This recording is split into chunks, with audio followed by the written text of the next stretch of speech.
Movie की शुरुआत होती है एक सुनसान रेगिस्तान को दिखाते हुए, जहां पर एक छोटा बच्चा अकेला यहाँ से वहां घूम रहा था, जो कि एक बहुत अजीब बात थी। और उससे भी ज्यादा डरावनी और खौफनाक बात तो ये थी कि उस बच्चे के हाथ में एक इंसान की उंगली थी, जिसे वो चबा रहा था और उस उंगली को खाने की कोशिश कर रहा था। इसके कुछ टाइम के बाद हम विंडम नाम के एक आदमी को देखते हैं, जो कि एक प्रोफेशनल फोटोग्राफर होता है और वो इस रेगिस्तान में सन एक्लिप्स की अच्छी अच्छी तस्वीरों को अपने कैमरे में कैद करने के लिए आया था। शाम तक विंडम सारी फोटोज क्लिक कर लेता है और अपना सामान पैक करके इस रेगिस्तान से जाने लगता है। पर वहां से जाते वक्त उसे एक बच्चा रोता हुआ दिखाई देता है, जो कि एक पेड़ की छांव में बैठा हुआ था। विंडम उसके पास जाता है और उस बच्चे से उसके रोने की वजह पूछता है। तब वो जवाब देते हुए कहता है कि मैं इस जंगल में खो गया हूँ। ये सुनकर विंडम को उस बच्चे पर काफी तरस आता है, इसलिए वो उसके माँ बाप को ढूंढने लगता है। पर इस वीरान रेगिस्तान में उसे दूर दूर तक कोई भी दिखाई नहीं देता, इसलिए विंडम फैसला करता है कि वो उस बच्चे को अपने साथ ही ले जाएगा। मगर वो बच्चा विंडम से कहता है कि मेरे मम्मी पापा तो उधर की तरफ गए हैं,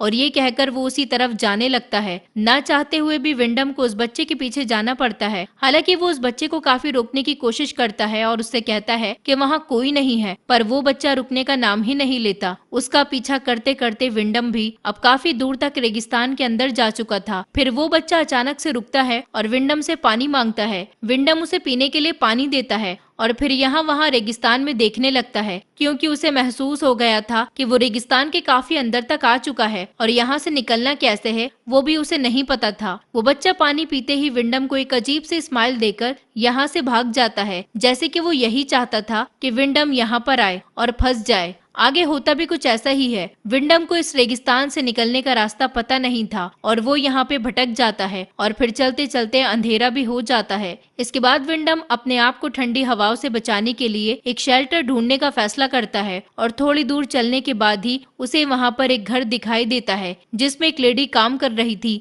लेकिन वो घर पहाड़ से थोड़ा नीचे था और वहां तक पहुंचने के लिए ऊपर एक सीढ़ी भी लगी हुई थी। विंडम के पास रहने का कोई भी दूसरा ठिकाना तो नहीं था, इसलिए वो इस सीढ़ी से घर के अंदर चला जाता है और घर में जाने के बाद वो उसी लेडी को देखता है, जिसका नाम अलीना था। अलीना थोड़ी अजीब होती है, क्योंकि वो विंडम को अपने घर में देखने के बाद भी कोई रिएक्ट नहीं करती और ना ही उससे कुछ पूछती है। पर विंडम अलीना को अपने बारे में बताते हुए कहता है कि मैं रास्ता भटक गया हूँ, मेरे पास रहने के लिए कोई दूसरा ठिकाना नहीं है। ये सुनने के बाद भी अलीना उसे कोई जवाब नहीं देती और थोड़ी देर बाद विंडम से कहती है कि अंदर आ जाओ और खाना खा लो। विंडम को ये सुनकर थोड़ा अजीब लगता है, पर ठंड से बचने के लिए वो अंदर आ जाता है और खाना खाने के लिए बैठ जाता है। हालांकि वो खाना नहीं खाता और फिर अलीना उससे रात में यहीं रुकने के लिए कहती है और उसे एक रूम भी दे देती है, जहां विंडम अलीना को कपड़े बदलते हुए देखता है और फिर सो जाता है। अगले दिन विंडम यहाँ से निकलने के लिए दोबारा उसी सीढ़ी के पास जाता है, पर उसे पता चलता है कि कल रात जिस सीढ़ी से वो इस घर में आया था, आज वो यहाँ पर नहीं है, यानी कि सीढ़ी अब गायब हो चुकी है। और अब जिस जगह पर विंडम खड़ा है वो जगह चारों तरफ से ऊंचे ऊंचे चट्टानों से घिरी हुई है, जहाँ से बिना सीढ़ी के निकलना नामुमकिन था। इसलिए वो परेशान होकर अलीना के पास जाता है और उससे पूछता है कि कल जो सीढ़ी यहाँ थी वो कहाँ गई। इस पर अलीना जवाब देते हुए कहती है कि उन लोगों ने सीढ़ी को तुम्हारे यहाँ आने के बाद हटा दिया होगा।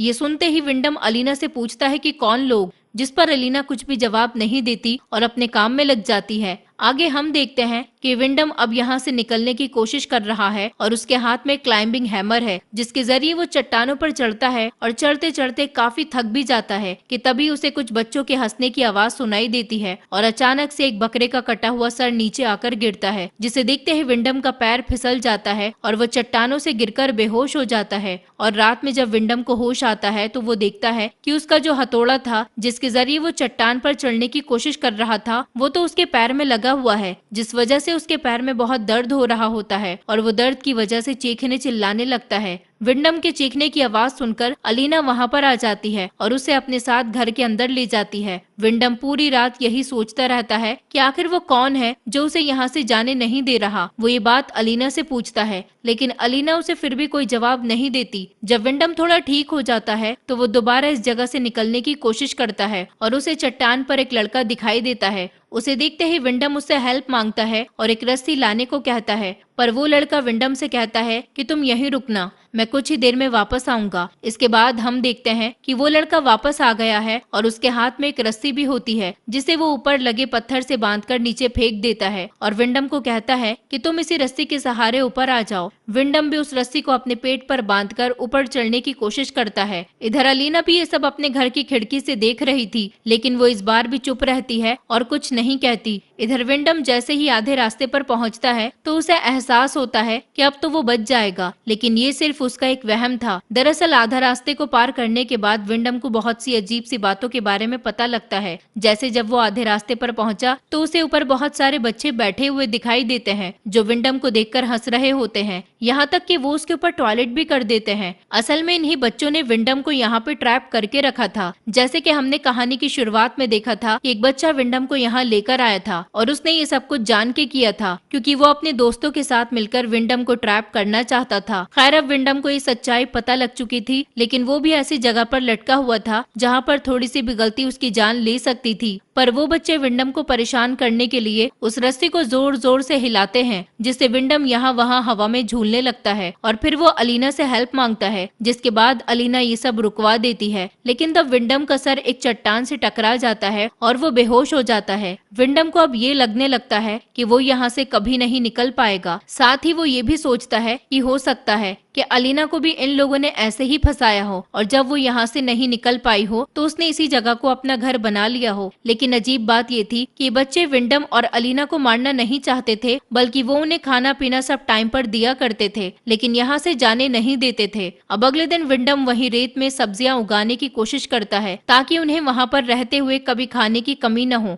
तभी चट्टान के ऊपर एक लेपास नाम का लड़का आता है जो कि उन्हीं बच्चों के ग्रुप में से एक था। वो विंडम से पूछता है कि आप क्या कर रहे हैं। इस पर विंडम उसे पौधों को उगाने के बारे में बताता है। लेपास विंडम से ये सब सीखने को कहता है और इसी बात का फायदा उठाते हुए विंडम लेपास को अपना दोस्त बनाने की कोशिश करता है और उससे कहता है कि तुम जब चाहो मैं तुम्हें सिखा सकता हूँ। जिसके बाद लेपास एक चॉकलेट फेंक कर वहाँ से चला जाता है और फिर वही मिट्टी में विंडम को एक रिंग और एक कार की चाबी भी मिलती है जो इस बात का सबूत थी कि यहाँ पर उससे पहले भी कई लोग आ चुके हैं। इसके बाद विंडम रात में शराब पीने लगता है और अलीना उसे और ज्यादा पीने से मना करती है, पर विंडम उसे ही डांट देता है। जिसके बाद अलीना बिना कपड़ों के ही उसके सामने आ जाती है और विंडम ना चाहते हुए भी अपने आप को रोक नहीं पाता और वो दोनों बहुत करीब हो जाते हैं। अब अगले दिन विंडम जब सुबह उठता है तो उसे अपने पौधे टूटे हुए दिखाई देते हैं, जिन्हें ठीक करने में अलीना भी उसकी हेल्प करती है और थोड़ी देर बाद लेपास आकर विंडम से बात करने लगता है, जिस पर विंडम उसे कहता है कि मैं तुम्हें इतनी दूर से कुछ नहीं सिखा सकता हूँ। अगर तुम मुझे यहाँ से बाहर निकालते हो तो तुम जो चाहो मैं तुम्हें वो आसानी से सिखा दूंगा। इस पर लेपास डरते हुए विंडम से कहता है कि मैं आपको उन सबके होते हुए यहाँ से नहीं निकाल सकता हूँ, पर जब वो लोग यहाँ नहीं होंगे तो मैं आपको बाहर निकालने की कोशिश करूंगा। इन दोनों की बातें अलीना भी सुन रही थी। इतने में यहाँ पर एक बच्चा भी आ जाता है जो इन दोनों की बातों को सुन लेता है और वो लेपास को गुस्से में यहाँ से ले जाता है। अब रात में खाना खाते वक्त अलीना विंडम से कहती है कि वो उसके बच्चे की माँ बनने वाली है, जिस पर वो गुस्सा होते हुए उसे इन सब का जिम्मेदार ठहराता है और कहता है कि ये सब तुम्हारी गलती की वजह से हुआ है। जिस पर अलीना जवाब देते हुए कहती है कि ये सब हम दोनों की वजह से हुआ है, जिसे सुनने के बाद विंडम चुप हो जाता है और उसी रात हम देखते हैं कि वो सभी बच्चे कुछ रिचुअल कर रहे होते हैं और बहुत ज्यादा गुस्से में हैं। अगले दिन जब विंडम सो रहा होता है तो वो अलीना के रोने की आवाज सुनकर बाहर आता है और ये देखकर हैरान रह जाता है कि लेपास की डेड बॉडी तार से बंधी हुई हवा में लटक रही है, जिसे उन्हीं बच्चों ने मारा है क्योंकि उन्हें पता चल गया था कि वो विंडम की मदद करना चाहता था। इधर अलीना मेरा बेटा कहते हुए बुरी तरह से रो रही होती है और तब हमें पता चलता है कि लेपास अलीना का ही बेटा था, लेकिन कैसे। इसके बाद गुस्से में अलीना विंडम से कहती है कि उसकी वजह से उसका बेटा मर गया और वही उसके बेटे का कातिल है। इतना कहने के बाद वो उसे एक पिंजरे में बंद कर देती है और वो भी 9 महीने के लिए, यानी कि जब तक अलीना अपने बच्चे को जन्म नहीं दे देती तब तक विंडम को उसमें रहना होगा। उस पिंजरे में रहते हुए विंडम की हालत जानवरों की जैसी हो जाती है। हालांकि अलीना उसे खाने पीने को देती है लेकिन उससे ज्यादा मतलब नहीं रखती, जबकि वो उसके बच्चे का बाप था। एक दिन विंडम चट्टान पर एक लड़की को खड़ा हुआ देख लेता है और उससे हेल्प मांगने की कोशिश करता है, लेकिन तभी वो बच्चे आकर उस लड़की को भी मार देते हैं। उसके बाद अलीना खाना लेकर विंडम के पास आती है और वो उससे कहता है कि तुम ये सब क्यों कर रही हो, या तो तुम मुझे आजाद कर दो या फिर तुम मुझे मार दो। साथ ही वो ये भी कहता है कि मैं तुम्हारे बच्चे का बाप हूँ। इस पर अलीना सिर्फ इतना कहती है कि तुम तो एक बीज हो, और फिर वो वहाँ से चली जाती है।